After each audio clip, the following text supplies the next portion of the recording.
అందరికీ నమస్కారం. జీవిత గమ్యం 12వ ఎపిసోడ్. ఇదే ఆఖరి ఎపిసోడ్. చూడగానే తప్పకుండా లైక్ చేయండి. కోమలి, నువ్వు నాకు ప్రాణ స్నేహితురాలివి. నీ మేలును నేను కోరినంతగా ఎవరూ కోరరు. నాదొక చిన్న సలహా, నువ్వు మాత్రం మన బాస్తో స్నేహం చేయకు. అతడి మనసు రూపమంత అందమైంది కాదు. అతడికి ఎంత దూరంగా ఉంటే అంత మంచిది. మేనేజర్ మోహన్ రావు గురించి మాలినికి ఇంతగా ఎలా తెలుసా అని ఆశ్చర్యపోతూ మాలిని ముఖంలోకి చూసింది. మాలిని ఆ చూపును తట్టుకోలేక తలదించుకుంది. ఆ మర్నాడు కోమలి ఆఫీస్కి వెళ్ళగానే ప్యూన్ రామయ్యని తన రూమ్లోకి పిలిపించింది. అప్పటికింకా మేనేజర్ రాలేదు. రామయ్య, మన మేనేజర్ గారికి ఎంతమంది పిల్లలు? ఆ బాబుకాండి ఒక కొడుకు, ఒక చిన్న పిల్ల. పిల్లలు బొమ్మల్లాగా ఉంటారండి. చాలా ముద్దొస్తారు. అమ్మగారు కూడా చాలా బాగుంటారండి. ఆ అమ్మగారి పుట్టింటోరు బాబుగారి కంటే చాలా గొప్పోళ్ళు. బాబుగారి ఇల్లు ఎక్కడ? అలా బీచ్ టౌన్ నుండి వెళ్తాం కదండి, ఆ రోడ్డు పక్కగా బీచ్కి ఒక ఫర్లాంగ్ దూరంలో ఉందండి. ఆ గులాబీ రంగు మేడేనండి, చాలా బాగుంటుంది. సరే, నువ్వు వెళ్ళు. కోమలి అనుమానం నివృత్తి అయింది. ఆ మరుసటి రోజు నుంచి కోమలి తన ఉద్యోగ నిర్వహణలో పరిధుల్ని దాటకుండా ప్రవర్తించడం మొదలుపెట్టింది. అవసరానికి మించి చిరునవ్వులు మానుకుంది. కోమలి గారు, రండి, నా టేబుల్ వద్ద పలహారం చేద్దాం. క్షమించాలి సార్, నాకు కడుపు నొప్పిగా ఉంది. ఈ పూట టిఫిన్ మానేద్దాం అనుకుంటున్నానని చెప్పి తన గదిలోకి వచ్చిన వెంటనే టైప్ చేయడం మొదలుపెట్టింది. మేనేజర్కి ఒకవేళ కోపం వచ్చిందేమోనని కాస్త జంకు కలిగింది. ఆశ్చర్యపోతూ అనుమానంగా కోమలి వెళ్ళిన వైపే చూస్తూ ఉండిపోయాడు. కోమలి చూపులో, ప్రవర్తనలో మార్పును మోహన్ రావు గమనించాడు. అతడికి ఏదో సందేహం కలిగింది. బెల్ నొక్కి ప్యూన్ని పిలిచి మాలిన్యల్ని పిలవమన్నాడు. మేనేజర్ గదికి స్టెన్నో గదికి మధ్యనున్న స్ప్రింగ్ డోర్ ఉంది. అది మూసుంది. తను ఏం మాట్లాడినా ఆ పక్క గదిలోకి వినిపించదు. తను ఇంటర్కామ్ ఫోన్లో పిలిచేసరికి మాలినే వచ్చింది. Good morning sir. Good morning. అలా కూర్చో. ఏంటి సార్ సంగతి? చాలా రోజుల తర్వాత నేను జ్ఞాపకానికి వచ్చాను. మాలిని, నువ్వు కానీ నా విషయం కోమలితో చర్చించావా? మాలిని ఆశ్చర్యాన్ని అభినయిస్తూ, ఏం లేదే, మీ ప్రస్తావనే రాలేదు. ఏం సార్, ఏం జరిగింది? మీ స్నేహానికి ఏమైనా అంతరాయం కలిగిందా? షటప్. నేనేమీ కోమలితో స్నేహం చేయడం లేదు. నాకు మీ సంగతి తెలియదా సార్? మాలిని, నువ్వు కానీ నా విషయం ఏమైనా కోమలికి చెప్పావంటే జాగ్రత్త. నీ ఉద్యోగం ఊడిపోగలదు. మీరు మీ నీడనే చూసుకొని బెదిరిపోతున్నారు. నేను నా ఉద్యోగాన్ని పోగొట్టుకునే పనేమీ చేయలేదు, చెయ్యను కూడా. గుడ్. మాలిని, నువ్వు తలుచుకుంటే నాకు కాస్త సహాయం చేయగలవు. ఆలోచించుకో. నీకు ఒక ఇంక్రిమెంట్ ఇప్పిస్తాను. ఆఫీస్ పని మీద మద్రాసు వెళ్ళేటప్పుడు నిన్ను కూడా తీసుకెళ్తా. ఏ? సరే, మరి నేను నా సీట్లోకి పోవచ్చా సార్? నేను చెప్పింది మాత్రం గుర్తుంచుకో. ఆ రాత్రి ఎవ్వరూ వినకుండా మాలిని తన గదిలో ఎంతసేపు దుఃఖించిందో తన స్థితికి. తర్వాత మోహన్ రావు మామూలుగానే, తన మేనేజర్ కోమలి తన ఉద్యోగి అన్నట్టుగానే ప్రవర్తించాడు. కోమలి తను పొరపడి మోహన్ రావు గురించి తప్పుగా ఊహించానేమో అని అనుకుంది. ఒక 2 నెలలు గడిచిపోయాయి. ఒకనాటి మధ్యాహ్నం 4 గంటలకి స్టెనోని పిలిచాడు మేనేజర్. మిస్ కోమలి, ఇవాళ ముఖ్యమైన ఉత్తరాలు చాలా ఉండిపోయాయి. రేపు ఆదివారం. నాకు ఇంటి దగ్గర కొంతమంది ఫ్యామిలీ ఫ్రెండ్స్ వస్తారు. అందుచేత నేను ఆఫీస్కి రాలేను. రేపు సాయంత్రం ఇంటికి వెళ్తున్నప్పుడు ఈ ఉత్తరాల ఫైల్ని, మీ టైప్ రైటర్ని, తెల్ల కాగితాలని కారులో నా ఇంటికి తీసుకొని వెళ్తాను. రేపు మీరు మధ్యాహ్నం 3 గంటలకు తర్వాత నా బంగ్లాకు వస్తే అక్కడ ఈ ఉత్తరాలన్నిటికీ జవాబులు డిక్టేట్ చేస్తాను. మీరు టైప్ చేసి నా సంతకాలు తీసుకుంటే రేపు సోమవారం నాడు మొదటి పోస్ట్లో పంపించేయచ్చు. అందుకు కావలసిన మెమో కాగితాలు, మేనిఫెస్టో కాగితాలు ఈ సాయంత్రం నా కారులో పంపించండి. ఏ, వస్తారు కదూ? సార్, మీ ఇంటికి? మా ఇంటికి రావడానికి మీకు భయమా? ఇది చాలా ముఖ్యమైన వ్యవహారం. ఆ జవాబులు అర్జెంటుగా వెళ్లాల్సిందే. మీరు దయచేసి నాతో కోఆపరేట్ చేయాలి ప్లీజ్. మోహన్ రావు చిరునవ్వు నవ్వలేదు.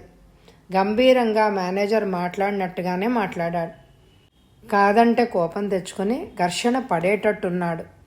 తొందరపడి ఉద్యోగానికి ఉద్వాసన ఇచ్చి వీధిన పడడానికి కోమలికి మనసొప్పడం లేదు. ఎంతకీ ఫ్యామిలీ ఉండబట్టి కదా ఫ్యామిలీ ఫ్రెండ్స్ వస్తున్నారు. అందరూ ఉన్నప్పుడు తనకు భయం దేనికి అని కోమలి ధైర్యం చెప్పుకుంది. సరే సార్, వస్తాను. చాలా థ్యాంక్స్. మీరు డ్యూటీలో చాలా సిన్సియర్ అని నాకు తెలుసు.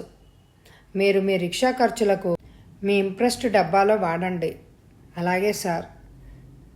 సత్యం శుక్రవారమే కాకినాడ వచ్చాడు. సత్యం శారీరకంగా మానసికంగా చాలా పరివర్తన చెందాడు. ప్రస్తుతం విశాఖపట్నంలో డాబా గార్డెన్స్లో ఒక ఆటోమొబైల్ షాప్, పక్కన ఒక రిపేరింగ్ షాపు పెట్టుకున్నాడు. రాఘవరావు రెండో కొడుకు మురళితో కలిసి జాయింట్గా వ్యాపారం చేస్తున్నాడు. కాకినాడ SRMTలో ఆటోమొబైల్ పార్ట్స్ కొనుక్కుందుకు వచ్చాడు. కొన్ని కొన్నాడు. మరికొన్ని భాగాలు సోమవారం నాడు కార్ఖానా నుండి షాప్కి వస్తాయంటే వాటి కోసం ఆగాడు. మధ్యాహ్నం 3:30కి హోటల్లో టిఫిన్ చేసి బయటకు వచ్చి కిళ్ళి వేసుకుంటుంటే కోమలి రిక్షాలో వెళ్ళడం చూశాడు. గతుక్కుమన్నాడు.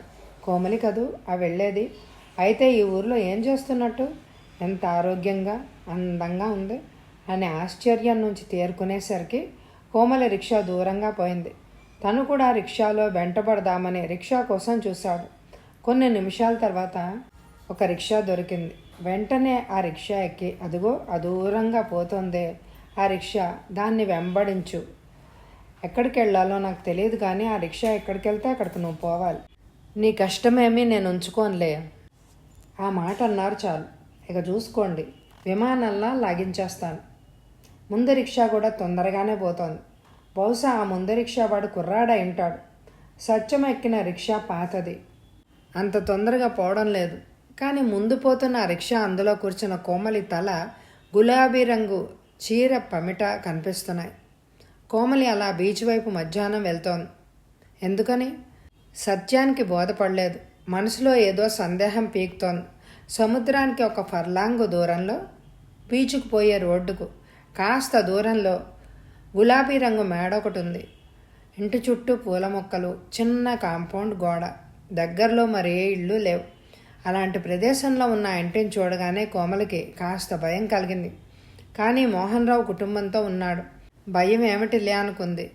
గేట్ తెరిచే ఉంది. రిక్షా దిగి రిక్షావాడికి డబ్బులు ఇచ్చేసి పంపించి లోపలికి వెళ్ళింది. కాంపౌండ్లో ఒక మూల మధ్య వయసులో ఉన్న వాడొకడు పూల మొక్కల చుట్టూ మొలిచిన గడ్డిని తవ్వి తీస్తున్నాడు. కోమలి ఆ ఇంటి తలుపులను తోసుకొని హాల్లో నుండి లోపలికి వెళ్ళింది. అక్కడ ఎవ్వరి సందడి వినిపించలేదు. ఈ ఇల్లే ఇంత నిశ్శబ్దంగా ఉందేమిటి చెప్పమా అని అనుమానంతో పాటు చిన్న జంకు మళ్ళీ కలిగింది. హాల్లో నిలబడి సార్ అని గట్టిగా కేకేసింది. ఎవ్వరూ పలకలేదు. ఎందుకైనా మంచిది తిరిగి వెళ్ళిపోదామని అనుకుంది. అంతలో మేడపైనే బాల్కనీలోకి మోహన్ రావు వచ్చాడు. హలో మిస్ కోమలి, వచ్చారా? మేడపైకి రండి, మీకోసమే వెయిట్ చేస్తున్నాను. మంత్రముగ్ధలాగా కోమలి హాల్లో ఉన్న మెట్లకి మేడపైన ఉన్న గదిలోకి మోహన్ రావు వెనక వెళ్ళింది. అది ఓ పడగ్గది, ఎయిర్ కండిషన్ గది. చల్లగా హాయిగా ఉంది. గది మధ్యలో చక్కని తివాసి ఉంది. దాని పక్కన 2 మంచాలున్నాయి, డన్లప్ పరుపులు. వాటి పక్క చక్కని డిజైన్లో ఉన్న సిల్క్ దుప్పటి. ఓ వారగా కిటికీ వద్ద ఒక మెత్తటి సోఫా. పక్కన డ్రెస్సింగ్ టేబుల్ పైన ఎన్నో ఖరీదైన టాయిలెట్ సామాన్లు. కిటికీలకు నీలం రంగు సిల్క్ కర్టెన్లు. ఆ గది చాలా సుందరంగా ఉంది. కోమలి ఆ గదిలోకి ప్రవేశించగానే తలుపులు వాటి మట్టుకు అవే మెల్లగా మూసుకున్నాయి.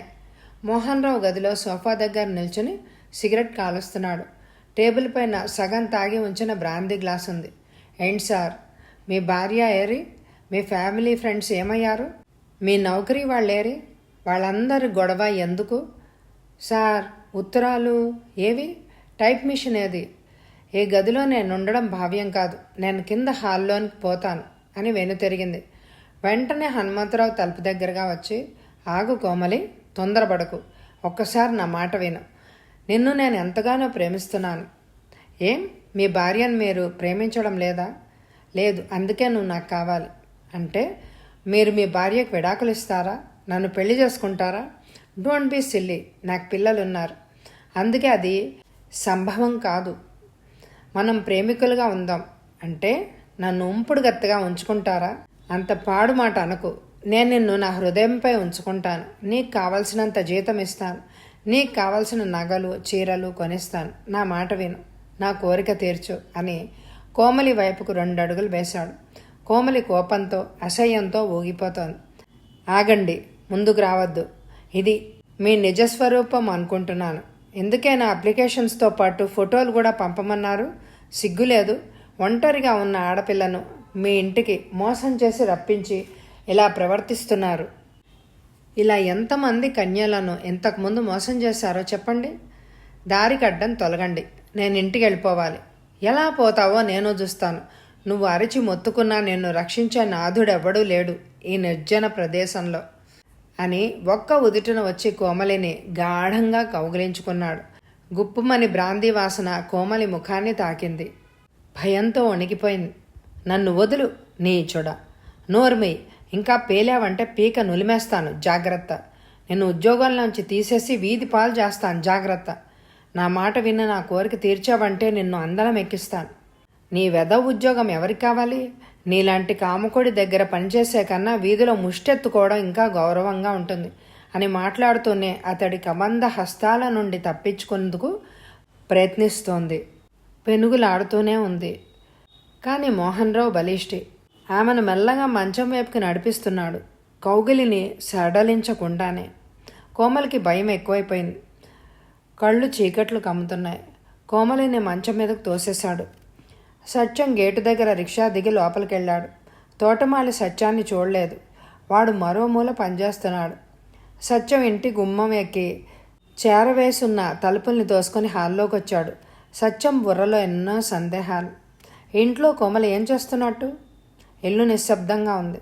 ఇంతలో మేడ మీద ఉన్న గది తలుపులు తోసుకుని మేడ పైనున్న బాల్కనీలోకి వచ్చి పడింది కోమలి. వెనువెంటనే గదిలో నుండి మోహన్ రావు వచ్చి ఆమె 2 చేతులను వెనక్కి గుంజి గదిలోకి ఏడవబోయాడు. బాధతోనూ విపరీతమైన భయంతోనూ కోమలి వణికిపోతోంది. ఆ క్షణంలో హాల్లో మర్రి చెట్టులాగా దృఢంగా పొడవుగా ఉన్న సత్యం నుంచుని మేడపైకి చూడడం కోమలి చూసింది. ఆమెకు చాలా ధైర్యం కలిగింది. బావా, రక్షించు అని పెద్ద కేక పెట్టింది. రాస్కెల్, ఆమెను విడిచిపెట్టు అని పెద్దగా అరిచి మేడ మీదకు 4 అంగల్లో ఆ మెట్లెక్కి వెళ్ళాడు సత్యం. మోహన్ రావును చేరి బలవంతం ఉపయోగించి తన కాలుతో మోహన్ రావు పక్కలో జోడుతో తన్నాడు.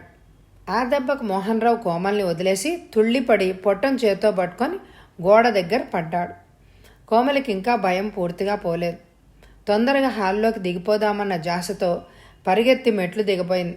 కానీ చీర కుచ్చిళ్ళు పాదాలకు చిక్కుకొని తుళ్ళి మెట్ల మీద పడి దొర్లిపోయింది కిందకు. అంతటితో ఆమెకు స్పృహ పోయింది. తల మీద బలమైన గాయమైంది. చేతులు బాగా చెక్కుకుపోయాయి. దేహానికి దెబ్బలు తగిలాయి. హాల్లో పడిపోయి కారుతున్న రక్తంలో మెల్లగా తడుస్తోంది.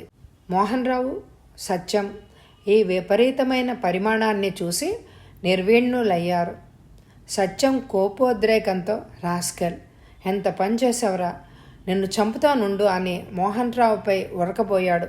మోహన్ రావు ఈ ఇనుము లాంటి వాణ్ణి చూసి భయపడిపోయాడు. ఆగు, ముందు ఆమెను హాస్పిటల్కి తీసుకెళ్లి బ్రతికించు. ఇవిగో నా కార్ తాళాలు.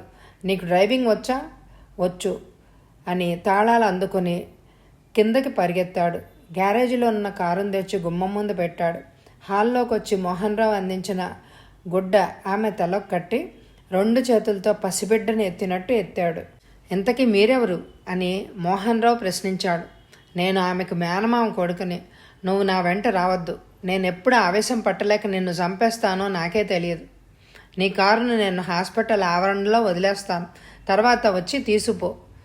కోమలిని కారు వెనక సీట్లో పడుకోబెట్టి తొందరగా కారును నడిపి జనరల్ హాస్పిటల్కి తీసుకొచ్చి ఆమెను ఎమర్జెన్సీ వార్డులో చేర్పించాడు. ఆ మరుసటి రోజు కానీ కోమలికి తెలివి రాలేదు. తెలివి వచ్చేసరికి మంచం పక్కన దిగులుతో కూర్చున్న సత్యం బాబా అగుపించాడు. కోమలి తలకు చేతులకు ఒక కాలుకు కుట్లు పడుతున్నాయి. తలలో మిక్కుటమైన నొప్పి. కాళ్ళు చేతులు కదిలించే స్థితిలో లేదు. తన స్థితికి తానే జాలిపడి బాధ కలిగి వెక్కి వెక్కి ఏడవనారంభించింది. ఆమెలోని వ్యధను ఆ విధంగా తగ్గనివ్వమని కోమలిని కాసేపు ఏడవనిచ్చి 5 నిమిషాల తర్వాత పక్కనున్న తువ్వాలతో ఆమె కళ్ళను సత్యమే ఒత్తాడు. ఏడవ కోమలి, ఏడవకు. నా బ్రతుకు ఎందుకు ఇలా అవ్వాలి చెప్పు బావా. నేనేం పాపం చేశానని నా జీవితం ఇలా అడుగడుక్కి విచ్ఛిన్నం అవుతోంది. చెప్పు బావా. కోమలి, అదంతా పాడు కలగా తీసుకో. ఆ కాళరాత్రి ఆనాటితో ముగిసిపోయింది అని అనుకో. ఇక నీ బ్రతుకు బాట వెలుతురుమయమే. నీ జీవితంలో చీకటి మరింక ప్రవేశించకుండా చూసే బాధ్యత నీ బంధువుగా నేను తీసుకుంటున్నా. నీ దగ్గర నుండి నేను ఏ విధమైన ప్రతిఫలం ఆశించను. నన్ను విశ్వసించి నువ్వు నిశ్చింతగా పడుకో. ఏ విచారం పెట్టుకోకు. గంభీరంగా ఆత్మస్థైర్యంతో అంటున్న బావ ముఖంలోకి కోమలి మొదటిసారిగా పరీక్షగా చూసింది. సత్యం బావ చాలా మారిపోయాడు అని అనుకుంది. సుమారు 6 అడుగుల విగ్రహం, ఆ పొడుగుకు తగ్గ ఒళ్ళు వచ్చి ఆ దృఢమైన శరీరానికి ఒక హుందాతనం వచ్చింది. దారుఢ్యంతో పాటు శారీర ఛాయ మెరుగుపడ్డది. ఒత్తైన జుట్టు, నిర్మలంగా ఉన్న ఆ చూపు చూసేసరికి గ్యారేజీలో పనిచేసే సన్నగా తీగలాగా ఉండే, ఒకప్పుడు ఆవేశంతో మోహపూరితమైన దృక్కులతో తనను కౌగిలించుకున్న బావేనా ఇతడు అన్న సందేహం కోమలికి కలిగింది. కాదు, ఆ సత్యం బావ వేరు, అతను వేరు అన్న భావన స్ఫురించింది సత్యాన్ని చూస్తుంటే. అతడి మనోనిబ్బరం తన మనసులోకి చేరింది అని అనిపించింది కోమలికి. బావా, దేవుళ్లాగా నువ్వు వచ్చి నన్ను ఆ సమయంలో రక్షించకపోతే నేనేమైపోయేదాన్నో తలుచుకుంటూనే గుండెలు విలవిల్లాడిపోతున్నాయి. సత్యం మెల్లగా లేచి కోమలి కన్నులను చేత్తో మృదువుగా తాకి రెప్పలు మూసి, ఇక నువ్వు మాట్లాడకుండా పడుకో. నువ్వు మామూలు మనిషి అవడానికి చాలా రోజులు పడుతుంది. లేని పోని బెంగలు భయాలు పెట్టుకొని ఆరోగ్యం పాడు చేసుకోకు. నిద్రపో అని చిన్న పిల్లను మందలిచ్చినట్టు మందలించాడు. కోమలి నిశ్చింతగా నిద్రపోయింది. తనవాడొకడు తనను రక్షించడానికి తన చేరువలో ఉన్నాడు అన్న సంగతి ఆమెకెంతగానో మనోబలాన్ని శాంతిని కలిగించాయి. 2 రోజుల తర్వాత కోమలిని స్పెషల్ వార్డులోకి సత్యం మార్పించాడు. రోజు విడిచి రోజు హాస్పిటల్లో కట్లు తీసి మందు వేసి కట్టు కడుతున్నారు. దేవుడు మేలు చేసి ఎముకలేమీ విరగలేదు. తల్లికి మాత్రం పెద్ద గాయమే తగిలింది. చాలా రక్తం పోయింది. ఆమె గ్రూప్ రక్తం వేళ్లకు హాస్పిటల్లో దొరక్కపోతే సత్యం రక్తం ఆ గ్రూపుతే అవడం చేత తన రక్తాన్నిచ్చి కోమలిని కాపాడుకున్నాడు. కాలి మడమలు 2 బాగా వాచిపోయాయి. పాదం కింద పెట్టి 2 అడుగుల కన్నా ఎక్కువ నడవలేని స్థితిలో ఉంది. సత్యం విశాఖపట్నంకు తన పార్ట్నర్ మురళికి ఉత్తరం రాశాడు. కాకినాడలో తనకు తెలిసిన ఒక స్నేహితుడికి ఒక చిన్న ప్రమాదం జరిగిందని, అతడు హాస్పిటల్లో ఉన్నాడని, అందుచేత కనీసం తను వచ్చేసరికి 10-15 రోజులైనా పడుతుందని తెలియజేశాడు. తన గురించి ఏమీ ఆందోళన పడవద్దని రాశాడు. సత్యం నిర్విరామంగా శ్రమ విసుగు లేకుండా ఎంతో అభిమానంతో కోమలికి సపర్యలు చేస్తున్నాడు. 2 పూట్ల ఫలహారం, కాఫీ, భోజనం, పాలు, పళ్ళు తేవడం చేసేవాడు. కోమలిని మెల్లగా మంచం మీద కూర్చోబెట్టి ఫలహారం, భోజనం చిన్న పిల్లలకు తినిపించినట్లు తినిపించేవాడు. పక్కన కూర్చుని మెల్లగా వేడి పాలను తాగించేవాడు. పై మీదున్న తువ్వాలతో మెల్లగా కోమలి మూతిని తుడిచేవాడు. చేతిని గిన్నెలో కడిగి తుడిచేవాడు. తల్లిలాగా ఆ రోగికి సేవలు చేసేవాడు. అర్ధరాత్రి కోమలి మూలుగు వినిపించిన వెంటనే లేచి నీళ్లు కావాలంటే నీళ్లు తాగించి, ఏదైనా బాధగా ఉంటే నర్సును పిలుచుకొచ్చి మందిప్పించేవాడు. సత్యం చూపెడుతున్న ఈ అనురాగానికి, చేసే సపర్యలకు కోమలి హృదయం కృతజ్ఞతతో నిండిపోయింది. సత్యం చేష్టలు ఏమాత్రం మోహము లేదు. అతడి చూపులో ఆమె దైన్యస్థితికి జాలి, కరుణ స్ఫురించేవి. భార్యను భర్త కష్టాల్లో ఆదుకున్నప్పుడు ఉండే సహజత్వం, మమత, ప్రేమ సత్యం సేవలో గోచరించేవి. అప్పుడప్పుడు చూపులో ఆ చిరునవ్వు, ఆ ప్రశాంతమైన మొహంలో కోమలి మీద అతడుకున్న ప్రేమ చిరుగాలిలాగా తోచేది. ఆ మధురమైన భావనకు కోమలి శరీరం అంతా ఆనందంతో పులకరించేది. బావా, నువ్వు ఇంటికి ఆనాడు ఎలా వచ్చావు? ఎందుకు వచ్చావు? తను హోటల్లో ఫలహారం చేసి అప్పుడే హోటల్ నుంచి బయటకు వచ్చి కోమలి రిక్షాలో ఎటో పోవడం చూశానని, కోమలితో మాట్లాడాలన్న కోరికతో ఎలా తను మరో రిక్షాలో వెంబడించింది చెప్పాడు. నువ్వు ఈ ఊర్లో ఉన్నావని నాకు తెలియదు. కొన్నాళ్ల తర్వాత టాటా నుండి పార్వతీపురం వెళ్ళావని మాత్రం తెలుసు. అక్కడే ఏదో ఉద్యోగం చేసుకుంటున్నావని అందరం అనుకుంటున్నాం. మాకు మీకు అంత ఉత్తర ప్రత్యుత్తరాలేవీ లేవు కదా. అందుకే నేను ఈ ఊర్లో రిక్షాలో చూసి ఆశ్చర్యపోయాను. ఈ ఊర్లో నువ్వేం చేస్తున్నట్టు అన్న ప్రశ్న కలిగింది. నువ్వు ఇప్పుడు ఎక్కడున్నావు? బావా, మామయ్య, అత్తయ్య క్షేమమేనా? నాన్న అమ్మ నా దగ్గరే విశాఖపట్నంలో ఉన్నారు. నేను మోటార్ పనంతా నేర్చుకున్నాను. శ్రీకాకుళంలో ఒక చిన్న షెడ్లో మెకానిక్గా ఉండిపోవడానికి ఇష్టం లేక అభివృద్ధి చెందుతున్న విశాఖపట్నంలో ఒక ఆటో రిపోర్ట్ షాప్ పెడితే బాగుంటుందని ఊహ కలిగి స్టేట్ బ్యాంక్ వారి దగ్గర స్వయం ఉపాధి కల్పనకి సహాయంగా ఓ 10,000 అప్పు తీసుకున్నాను. ఇంతలో విశాఖలో ఉన్న మీ మేనత్త రెండో కొడుకు మురళి కలిశాడు. వాడు కామర్స్లో ఇంటర్ చదివి చదువుతో విసిగెత్తి ఏదైనా వ్యాపారం చేద్దాము అనే ఉద్దేశంలో ఉన్నాడు. అన్నట్టు నీకు తెలుసో లేదో పాపం రాఘవరావు గారు ఇప్పుడు జైల్లో ఉన్నారు. స్మగ్లింగ్ చేసిన వాచీలు, బ్రాందీ సీసాలను కొని చాటుగా వ్యాపారం చేస్తున్నందుకు, స్మగ్లింగ్ను ప్రోత్సహిస్తున్నందుకు, ఇన్కమ్ ట్యాక్స్ను ఎగేసినందుకు అతని మీద కేసు పెట్టి ఆ షాపును మోయించి అతడిని జైలుకి పంపారు. ఆ పెద్దవాడు శేఖర్ భార్యాలోలుడు. వాళ్ళ కుటుంబ విషయాలు ఏమీ పట్టించుకోడు.